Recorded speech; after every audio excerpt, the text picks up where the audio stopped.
ਅਰਬ ਦੇਸ਼ ਜਾਂ ਫਿਰ ਮੁਸਲਿਮ ਕੰਟਰੀਜ਼ ਦੀ ਗੱਲ ਕਰੀਏ ਤਾਂ ਉਹਨਾਂ ਦੇ ਵਿੱਚ ਜਿੰਨਾਂ ਦਾ ਬਹੁਤ ਜ਼ਿਕਰ ਆਉਂਦਾ ਹੈ।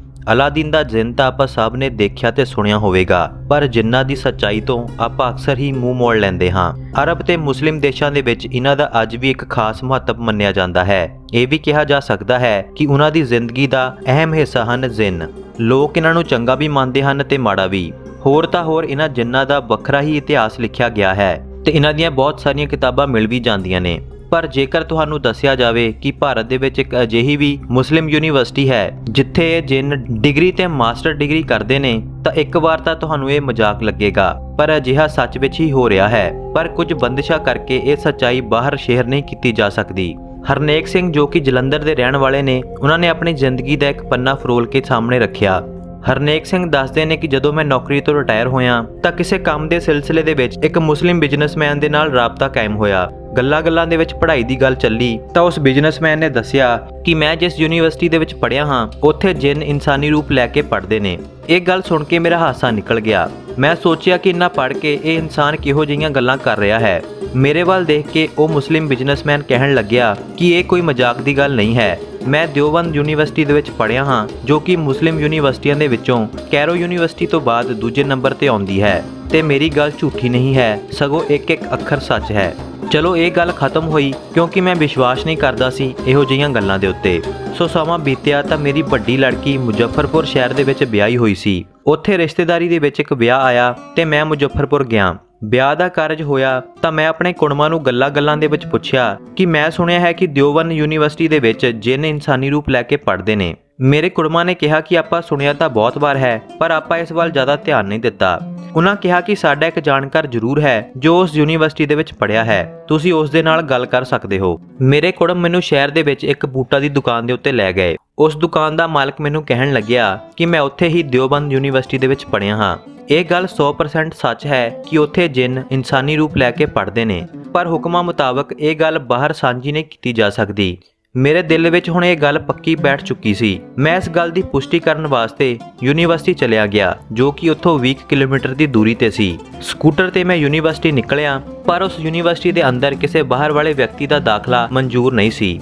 ਜਦੋਂ ਮੈਂ ਯੂਨੀਵਰਸਿਟੀ ਦੇ ਬਾਹਰ ਪਹੁੰਚਿਆ ਤਾਂ ਮੈਂ ਇੱਕ ਮੁੱਲੇ ਨੂੰ ਯੂਨੀਵਰਸਿਟੀ ਦੇ ਬਾਹਰ ਆਉਂਦਾ ਦੇਖਿਆ। ਮੈਂ ਉਸ ਨੂੰ ਸਲਾਮ ਕਰਕੇ ਪੁੱਛਿਆ ਕਿ ਇਹ ਗੱਲ ਸੱਚ ਹੈ ਕਿ ਇੱਥੇ ਜਿੰਨ ਇਨਸਾਨੀ ਰੂਪ ਦੇ ਵਿੱਚ ਪੜ੍ਹਦੇ ਨੇ। ਹੈਰਾਨੀ ਦੀ ਨਿਗਾਹ ਦੇ ਨਾਲ ਉਸ ਮੁੱਲੇ ਨੇ ਮੇਰੇ ਵੱਲ ਦੇਖਿਆ ਤੇ ਕਹਿਣ ਲੱਗਿਆ ਕਿ ਤੁਹਾਡਾ ਉਹਨਾਂ ਜਿੰਨਾਂ ਦੇ ਨਾਲ ਕੀ ਵਾਸਤਾ। ਮੈਂ ਉਸ ਨੂੰ ਕਿਹਾ ਕਿ ਮੈਂ ਬਸ ਇਹਨਾਂ ਬਾਰੇ ਜਾਣਕਾਰੀ ਰੱਖਣਾ ਚਾਹੁੰਦਾ ਹਾਂ। ਉਸ ਮੁੱਲੇ ਨੇ ਕਿਹਾ ਕਿ ਇੱਕ ਤਾਂ ਤੁਸੀਂ ਅੰਦਰ ਨਹੀਂ ਦਾਖਲ ਹੋ ਸਕਦੇ ਤੇ ਨਾ ਹੀ ਮੈਂ ਇਸ ਬਾਰੇ ਕੁਝ ਦੱਸ ਸਕਦਾ ਹਾਂ। ਜੋ ਵੀ ਇਸ ਯੂਨੀਵਰਸਿਟੀ ਦੇ ਵਿੱਚ ਪੜ੍ਹਦਾ ਹੈ ਉਹਨਾਂ ਦੇ ਸਾਰੇ ਖਰਚੇ ਬਿਲਕੁਲ ਫ੍ਰੀ ਹਨ, ਜੋ ਕਿ ਵੱਡੇ ਮੁਸਲਿਮ ਲੋਕ ਚੱਕਦੇ ਨੇ। ਇਸ ਤੋਂ ਬਾਅਦ ਮੈਂ ਹੋਰ ਤੁਹਾਨੂੰ ਕੁਝ ਵੀ ਨਹੀਂ ਦੱਸ ਸਕਦਾ। ਉਸ ਮੁੱਲੇ ਦੇ ਜਾਣ ਤੋਂ ਬਾਅਦ ਵਿੱਚ ਮੈਂ ਯੂਨੀਵਰਸਿਟੀ ਦੇ ਇੱਕ ਗੇਟ ਦੇ ਕੋਲ ਪਹੁੰਚਿਆ ਤੇ ਅੰਦਰ ਝਾਕਣ ਲੱਗਿਆ। ਉੱਥੇ ਗਰਾਊਂਡ ਦੇ ਵਿੱਚ ਦੋ ਨੌਜਵਾਨ ਘੁੰਮ ਰਹੇ ਸੀ। ਮੈਂ ਉਹਨਾਂ ਨੂੰ ਸਲਾਮ ਕਰਕੇ ਯੂਨੀਵਰਸਿਟੀ ਬਾਰੇ ਪੁੱਛਿਆ ਅਤੇ ਮੈਂ ਉਹਨਾਂ ਨੂੰ ਕਿਹਾ ਕਿ ਮੈਂ ਯੂਨੀਵਰਸਿਟੀ ਬਾਰੇ ਲਿਖਣਾ ਚਾਹੁੰਦਾ ਹਾਂ। ਉਹਨਾਂ ਨੇ ਮੈਨੂੰ ਅੰਦਰ ਬੁਲਾ ਲਿਆ ਤੇ ਅੰਦਰ ਆ ਕੇ ਮੈਂ ਨਿਗਾਹ ਮਾਰੀ ਤਾਂ ਅੰਦਰ ਪੁਰਾਣੇ ਤਰੀਕੇ ਦੀਆਂ ਸਾਰੀਆਂ ਇਮਾਰਤਾਂ ਬਣੀਆਂ ਹੋਈਆਂ ਸੀ। ਅੰਦਰ ਇੱਕ ਬਹੁਤ ਵੱਡੀ ਮਸਜਿਦ ਵੀ ਸੀ। ਉਹਨਾਂ ਦੋ ਨੌਜਵਾਨਾਂ ਨੇ ਮੈਨੂੰ ਯੂਨੀਵਰਸਿਟੀ ਦਾ ਹਰ ਇੱਕ ਹਿੱਸਾ ਦਿਖਾਇਆ ਤੇ ਜਦੋਂ ਮੈਂ ਉਹਨਾਂ ਨੂੰ ਜਿੰਨਾਂ ਦੇ ਬਾਰੇ ਪੁੱਛਿਆ ਤਾਂ ਉਹਨਾਂ ਦੇ ਚਿਹਰਿਆਂ ਦੇ ਉੱਤੇ ਇੱਕ ਅਲੱਗ ਹੀ ਹੈਰਾਨੀ ਤੇ ਚਿੰਤਾ ਛਾ ਗਈ। ਐਨੇ ਨੂੰ ਮਸਜਿਦ ਦੇ ਸਪੀਕਰ ਦੇ ਵਿੱਚ ਆਵਾਜ਼ ਆਈ ਤਾਂ ਉਹ ਨੌਜਵਾਨ ਮੈਨੂੰ ਇੱਕ ਕਮਰੇ ਦੇ ਵਿੱਚ ਬਿਠਾ ਕੇ ਉੱਥੋਂ ਚਲੇ ਗਏ ਤੇ ਕਹਿਣ ਲੱਗੇ ਕਿ ਆਪਾਂ 3 ਵਜੇ ਤੁਹਾਨੂੰ ਮਿਲਦੇ ਹਾਂ, ਉਹਨਾਂ ਸਮਾਂ ਤੁਸੀਂ ਇੱਥੇ ਹੀ ਬੈਠੇ ਰਹੋ। ਮੈਂ ਕਾਫੀ ਸਮਾਂ ਉੱਥੇ ਬੈਠਾ ਰਿਹਾ। ਜਦੋਂ 3 ਵਜੇ ਤਾਂ ਉੱਥੇ ਕੋਈ ਵੀ ਨਹੀਂ ਆਇਆ ਤਾਂ ਮੈਂ ਉਸ ਕਮਰੇ ਦੇ ਵਿੱਚੋਂ ਬਾਹਰ ਆਇਆ। ਸਾਰੀ ਯੂਨੀਵਰਸਿਟੀ ਖਾਲੀ ਪਈ ਹੋਈ ਸੀ। ਸ਼ਾਇਦ ਸਾਰੇ ਲੋਕ ਮਸਜਿਦ ਗਏ ਹੋਏ ਸੀ। ਸੋ ਮੈਂ ਯੂਨੀਵਰਸਿਟੀ ਦੇ ਅੰਦਰ ਘੁੰਮਣ ਲੱਗਿਆ, ਪਰ ਜਦੋਂ ਇੱਕਦਮ ਨੌਜਵਾਨਾਂ ਦੀ ਭੀੜ ਨੇ ਮੈਨੂੰ ਘੇਰ ਲਿਆ ਤਾਂ ਮੈਂ ਬਿਲਕੁਲ ਡਰ ਗਿਆ, ਕਿਉਂਕਿ ਉਹ ਬਿਲਕੁਲ ਗੁੱਸੇ ਦੇ ਵਿੱਚ ਸੀ ਤੇ ਮੈਨੂੰ ਮਾਰਨ ਦੀ ਕੋਸ਼ਿਸ਼ ਕਰ ਰਹੇ ਸੀ। ਉਸ ਭੀੜ ਦੇ ਵਿੱਚੋਂ 2 ਵਿਅਕਤੀ ਆਏ ਤਾਂ ਮੈਨੂੰ ਫੜ ਕੇ ਕਮਰੇ ਦੇ ਵਿੱਚ ਲੈ ਗਏ ਤੇ ਮੇਰੇ ਬਾਰੇ ਪੁੱਛਣ ਲੱਗੇ। ਉਸ ਵੇਲੇ ਮੇਰੇ ਦਿਮਾਗ ਦੇ ਵਿੱਚ ਕੁਝ ਨਹੀਂ ਆਇਆ ਤੇ ਮੈਂ ਇੱਕਦਮ ਉਹਨਾਂ ਨੂੰ ਕਹਿ ਦਿੱਤਾ ਕਿ ਮੈਂ ਤੁਹਾਡੇ ਵੱਡੇ ਮੌਲਵੀ ਜੀ ਨੂੰ ਮਿਲ ਕੇ ਮੁਸਲਿਮ ਧਰਮ ਬਾਰੇ ਵਿਚਾਰਾਂ ਕਰਨੀਆਂ ਚਾਹੁੰਦਾ ਸੀ, ਇਸ ਕਰਕੇ ਮੈਂ ਅੰਦਰ ਆਇਆ ਸੀ। ਉਹ ਵਿਅਕਤੀ ਮੈਨੂੰ ਇੱਕ ਕਮਰੇ ਦੇ ਵਿੱਚ ਲੈ ਗਏ ਜੋ ਕਿ ਸ਼ਾਇਦ ਉਹਨਾਂ ਦੇ ਪ੍ਰਿੰਸੀਪਲ ਸਨ। ਮੈਂ ਉਹਨਾਂ ਨੂੰ ਕਿਹਾ ਕਿ ਮੈਂ ਤੁਹਾਡੇ ਵੱਡੇ ਮੌਲਵੀ ਜੀ ਨਾਲ ਮਿਲ ਕੇ ਇਸਲਾਮ ਧਰਮ ਬਾਰੇ ਕੁਝ ਵਿਚਾਰਾਂ ਕਰਨਾ ਚਾਹੁੰਦਾ ਸੀ।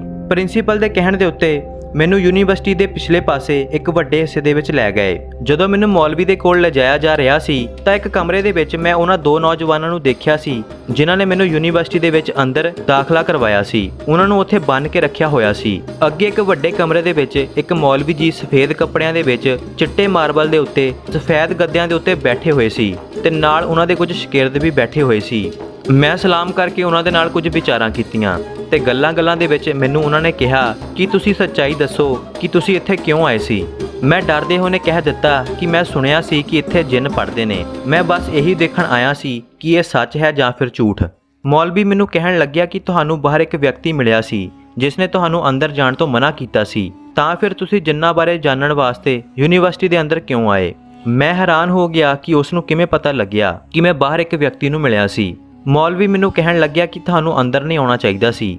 ਇਹ ਗੱਲ ਸੱਚ ਹੈ ਜਾਂ ਫਿਰ ਝੂਠ ਆਪਾਂ ਤੁਹਾਨੂੰ ਨਹੀਂ ਦੱਸ ਸਕਦੇ ਕਿਉਂਕਿ ਆਪਾਂ ਵੀ ਮਜਬੂਰ ਹਾਂ, ਪਰ ਜੇਕਰ ਉਹ ਦੋ ਨੌਜਵਾਨ ਜਿਨ੍ਹਾਂ ਨੇ ਤੁਹਾਨੂੰ ਯੂਨੀਵਰਸਿਟੀ ਦੇ ਅੰਦਰ ਦਾਖਲਾ ਕਰਵਾਇਆ ਸੀ ਦੁਬਾਰਾ 3 ਵਜੇ ਤੁਹਾਡੇ ਕੋਲ ਆ ਜਾਂਦੇ ਤਾਂ ਤੁਸੀਂ ਹਮੇਸ਼ਾ ਲਈ ਇਸ ਯੂਨੀਵਰਸਿਟੀ ਦੇ ਅੰਦਰ ਹੀ ਕੈਦ ਹੋ ਜਾਣਾ ਸੀ।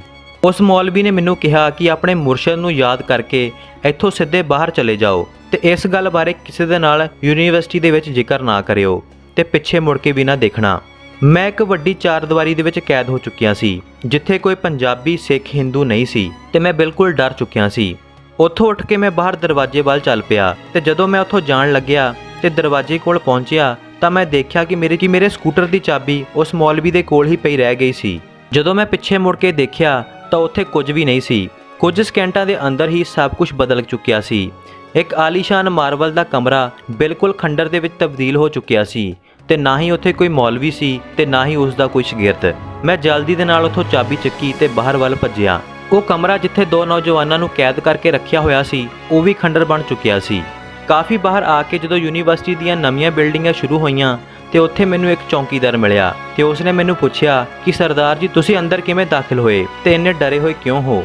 ਤਾਂ ਮੈਂ ਉਸ ਚੌਕੀਦਾਰ ਨੂੰ ਕਿਹਾ ਕਿ ਮੈਂ ਯੂਨੀਵਰਸਿਟੀ ਦੀ ਬੈਕ ਸਾਈਡ ਦੇ ਉੱਤੇ ਮੌਲਵੀ ਜੀ ਦੇ ਕੋਲ ਬੈਠਾ ਹੋਇਆ ਸੀ। ਚੌਕੀਦਾਰ ਨੇ ਕਿਹਾ ਕਿ ਉਧਰ ਤਾਂ ਪੁਰਾਣੀਆਂ ਬਿਲਡਿੰਗਾਂ ਹਨ ਜੋ ਖੰਡਰ ਹੋ ਚੁੱਕੀਆਂ ਹਨ ਤੇ ਨਾ ਹੀ ਉਧਰ ਕੋਈ ਮੌਲਵੀ ਬੈਠਦੇ ਨੇ। ਇਹ ਸਭ ਸੁਣ ਕੇ ਮੈਂ ਬਿਲਕੁਲ ਡਰ ਚੁੱਕਿਆ ਸੀ। ਤਾਂ ਮੈਂ ਉਸ ਚੌਕੀਦਾਰ ਨੂੰ ਪੁੱਛਿਆ ਕਿ ਇੱਥੇ ਜਿੰਨ ਇਨਸਾਨੀ ਰੂਪ ਦੇ ਵਿੱਚ ਪੜਦੇ ਨੇ।